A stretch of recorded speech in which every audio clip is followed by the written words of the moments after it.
تان اساسگزاری صلح و وحدت ملی، پیشوای ملت محترم امام علی رحمان.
هموطنان عزیز، محترم نمایندگان مردم شهر نایهای ولایت سوخت، تمام ساکنان زحمتکارین شهر نایهای ولایت و همه شما حاضرین چهارمین ادانه امروزه را بار دیگر و افتخار سیومین سالگرد استقلال و آزادی تاجیکستان محبوبمان صمیمانه تبریک میگویم.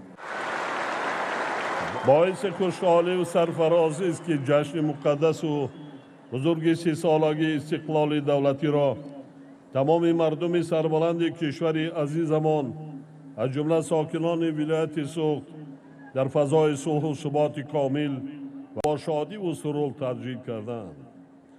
برای با دستاوردهای سزاوار استقبال نمودن این جشن مقدس ملی در ولایت در دوام 3 سال اخیر کارهای بزرگ سازندگی وسعت گرفته. در این دوره زیاد از 8000 انشاءات اجتماعی و 3 سالی و انفراستراکچوری ساخته به استفاده سپارده شده است. بنابراین به کل مردم آبادکار ولایت از جمله به صاحبکاران وطندوست و شخصان سخاوت پیشه برای اقدامات خیرخواهانه به خاطر آبادی وطن منتداری صمیمی بیان می نمایم.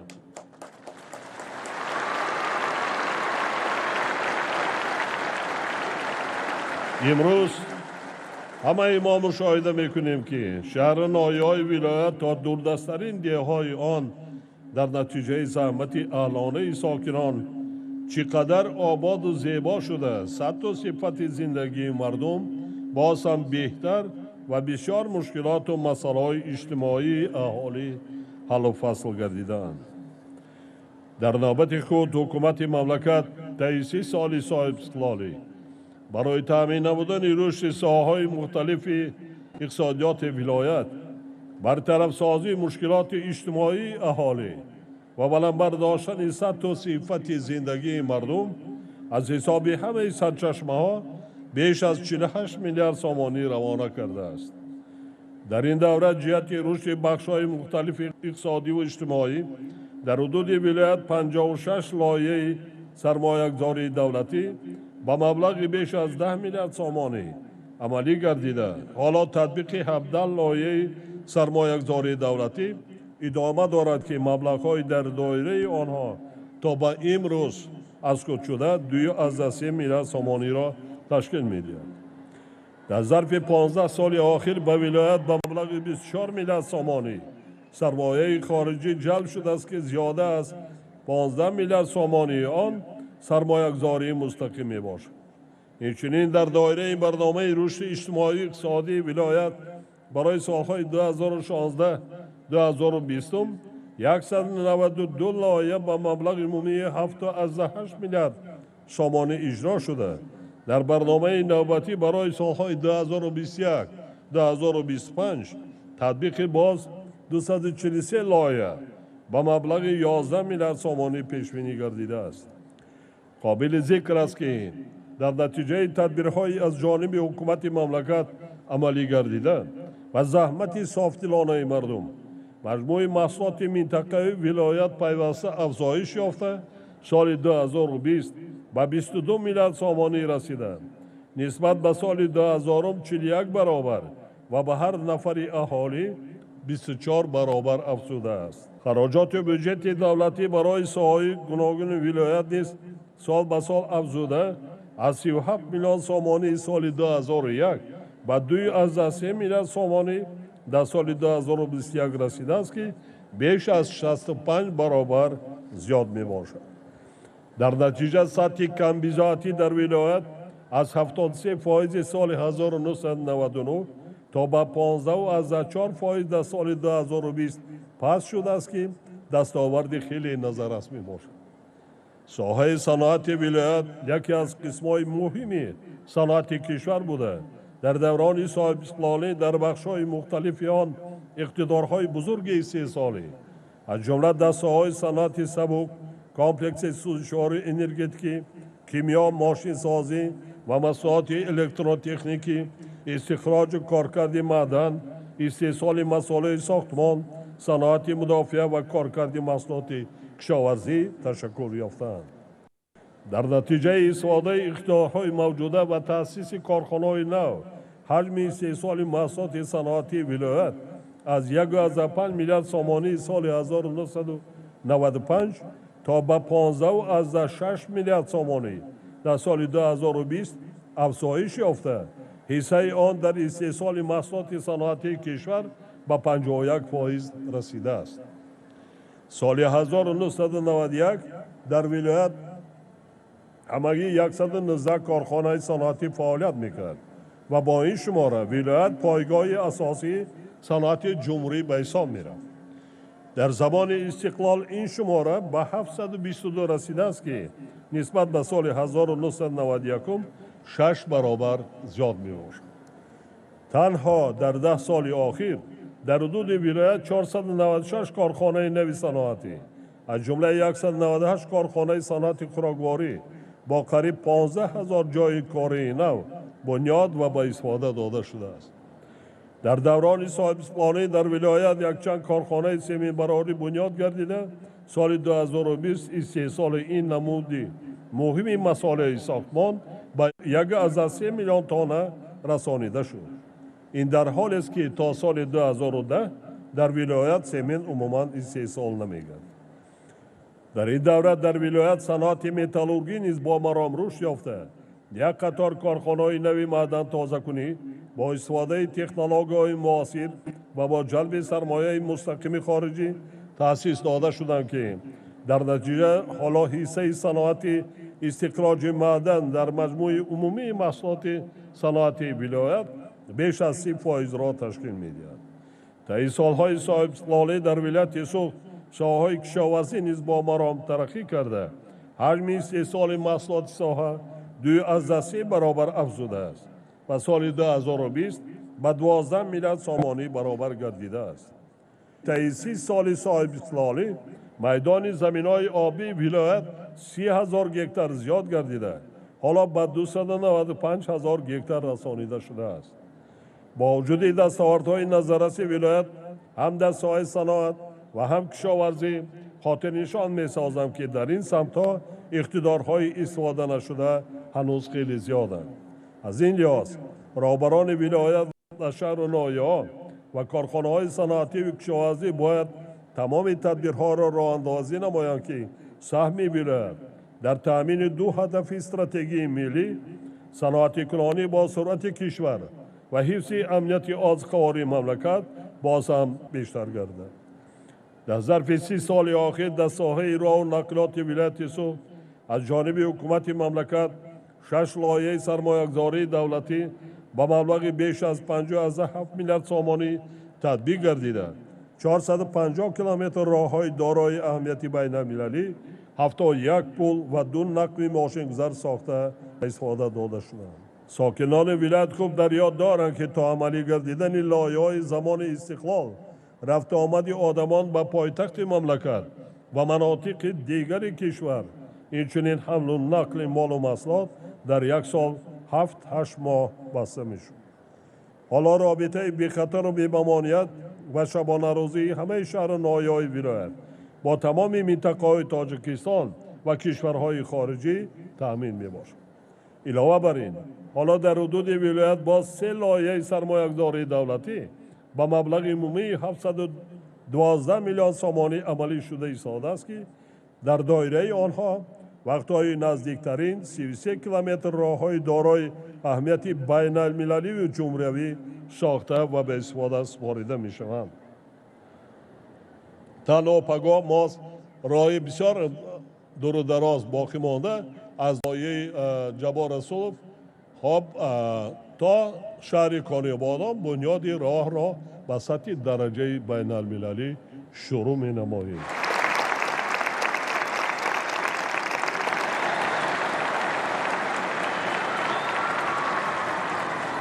وابسته به این با قناعتمندی خاطر نشان می نمایم که در دوره آمادگی به جشن 30 سالگی استقلال دولتی از جانب صاحبکاران و شخصان سخاوت پیشه و اهالی ولایت قریب 4400 کیلومتر راههای محلی تعمیر و ازدانسازی کرده شدند. حاضرین گرامی، با مقصد ساختمان مؤسسه‌های زمانوی تعلیمی و مجهز نمودن آنها با تجهیزات معاصر، یعنی فراهم آوردن شرایط ضروری برای تعلیم و تربیت نسل نورس و تیار کردن کادرهای بلند اختصاص، تنها در دوام 10 سال آخر حجم مبلغ‌زاری به ساحه معارف ولایت بیش از 102 برابر زیاد شده و 1 میلیارد سامانی در سال 2021 رسانیده شده است. طی دوران صاحب استقلالی در ولایت سوق 780 مؤسسه نوی تعلیمی و بناهای علاوگی برای 370,000 خواننده ساخته به استفاده داده شدند. بر زمین تنها سال جاری به استقبال جشن 30 سالگی استقلال دولتی در حدود ولایت بنیاد باز 52 مؤسسه تعلیمی و بنای علاوگی برای 27,000 خواننده به نقشه گرفته شده است که تا امروز قسمی زیادی آنها به فعالیت آغاز کردند و قسمی باقی مانده تا آخر سال جاری به استفاده داده می شوند. همچنین باید گفت که در ظرف 30 سال آخر شماره مؤسسه‌های تحصیلات میانه کسبی در ولایت سوق از 14 به 22 و شماره دانشجویان آنها از 14,000 نفر به 27,000 نفر و مؤسسه‌های تحصیلات عالی کسبی از 1 به 7 رسیده. حالا در آنها زیاده از 48,000 نفر دانشجویان تحصیل می نمایند که این نشان دهنده نسبت به سال 1991 قریب 5 برابر زیاد می باشد. در مدت 24 سال عملی کات پرزیدنت مملکت 4757 نفر ختم کردگان مؤسسه‌های تحصیلات میانه عمومی ولایت از جمله 2843 نفر دکتران با 20 مؤسسه تحصیلات عالی کشور قبول کرده شدند. حالا در مؤسسه‌های تحصیلات عالی کسبی مملکت 1208 نفر دانشجویان از جمله 611 نفر دکتران از ولایت سوق طبق کوتای پرزیدنتی تحصیل کرده ایستادند. در طول دوران استقلال ساحه تندرستی ولایت که یکی از سمت‌های مهمترین سیاست اجتماعی دولت می باشد خیلی رشد یافته است. در این دوره 316 انشاءات ساحه تندرستی از جمله 17 بیمارخانه و مرکزهای طبی، 39 شعبه طبابتی، 91 مرکز سلامتی، 149 بنگاه سلامتی و 20 انشاءات دیگر ساخته به استفاده سپاریده شده است. تنها در 8 سال آخر برای مؤسسه‌های تندرستی ولایت به مبلغ 130 میلیون سامانی تجهیزات و لوازمات طبی خریداری گردیده است. پیشروی‌هایی که ولایت سوق در ظرف 30 سال آخر به دست آورده است نتیجه عملی گردیدن نقشه و برنامه‌های سازنده حکومت مملکت، زحمت اهلانه مردم و ثمره استقلال و آزادی صلح و آرامی، ثبات سیاسی و وحدت ملی در کشور عزیزمان می باشد. در برابر این بار دیگر تاکید می نمایم که ولایت سوخت دارای امکانیت و ذخیره‌های بزرگی تا هنوز استفاده نشده می باشد و استفاده ثمرات آنها به خاطر باز هم وسعت دادن رشد استوار اقتصادی و اجتماعی شهر نایای ولایت از کار فعالیت صادقانه تمام رهبران و فعالان، زحمت صادقانه و عزم و تلاش سازنده هر یک ساکن ولایت وابستگی مستقیم دارد. باور دارم که ساکنان سربلند ولایت با شکرانه صاحب وطنی و صاحب دولتی و صلح و ثبات کامل تاجیکستان محبوبمان چون هر وقت اهلانه زحمت کشیده سهمی ارزشمند خود را به خاطر آبادی وطن، پیشرفت دولت و باز هم بهتر گردیدن شرایط زندگی هر یک عائله میگذارند. دوستان عزیز، هموطنان گرامی، شهر باستانی خوجند عموما ولایت سوخت بسیار تاریخی باستانی دارد و حتی در زمان صاحب استقلالی شما شاهد بودید که جلسه تاریخی 16 شورای عالی در شهر باستانی خوجند برگزار گردید، بر روند صلح تاجیکان اساس گذاشت.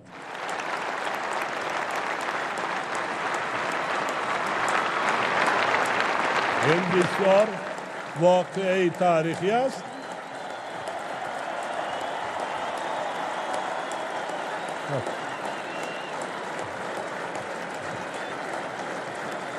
عموما در برقرار کردن ساخت کیهانی دولت بسیار خدمتی بزرگ کردند. من هر گوشه کنار ولایت سفر میکنم میبینم که چگونه تا دههای دوردستترین آباد و زیبا شده ایستاده است و مردم سیاست رهبر دولت خود را عملی کرده ایستادند. خود امروز من از یک چند انشاءات محلهای دوردست جماعت‌ها رفته دیدن کردم، ببینید آباد و زیبایی در محلهای سیر اهالی کشورمان ولایت احسن به همه صاحب کاران و همه شخصان وای باشند.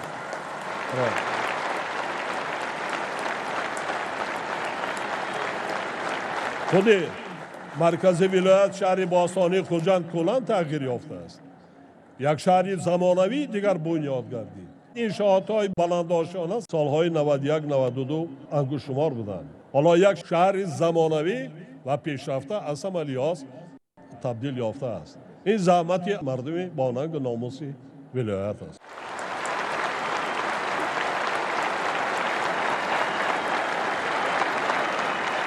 بار دیگر تمام مردم میهمان نواز و وطن پرور صاحب معرفت ولایت سوخت و همه شما حاضرین ارجمند را به افتخار 30مین سالگرد استقلال و آزادی تاجیکستان صمیمانه تبریک گفته به هر یک خاندان ساکنان ولایت سلامتی و سربلندی، صلح و آرامی و فیض و برکت آرزو می نمایم. همیشه خوشبخت و خانه آباد باشید اندیاران عزیز.